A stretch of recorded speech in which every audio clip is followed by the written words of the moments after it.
புக்கை நான் படித்தப்போ வந்து எனக்கு தூக்கமே வரல. அதில் இதே மாதிரி ஒரு ஆள் தப்பிப்பான். ஒரே ஒரு ஆள் வந்து அந்த நெருப்புலேருந்து நடந்து வருவான். ஒரு அடி கூட அவன் மேலே இருக்காது. ஆனால் அதில் இருக்கிற குழந்தைங்க, மக்கள், வயசானவங்க எல்லாருமே இறந்துருவாங்க. அது ஒரு ஸ்பாய்லர் மாதிரி நான் சொல்கிறேன்.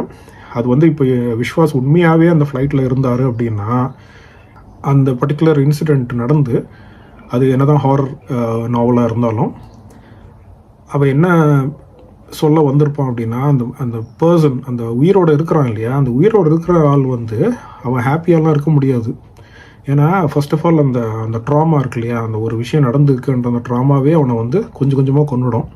ஒன்று. ரெண்டாவது, அந்த குற்ற உணர்ச்சி. நம்ம மட்டும் உயிரோடு இருக்கோமே. ஏன்னா நிறைய பேர் சொன்னால் இது ஏற்றுக்க மாட்டாங்க, ஒத்துக்க மாட்டாங்க. பட் இதுதான் உண்மை. இப்போ ஒரு கிராஷில் வந்து ஒரே ஒரு ஆள் மட்டும் தப்பிச்சிருக்கான் அப்படி இல்லைனா இந்த மாதிரி நிறைய நம்ம கேள்விப்பட்டிருக்கோம் கார் ஆக்சிடெண்ட்டில் கூட.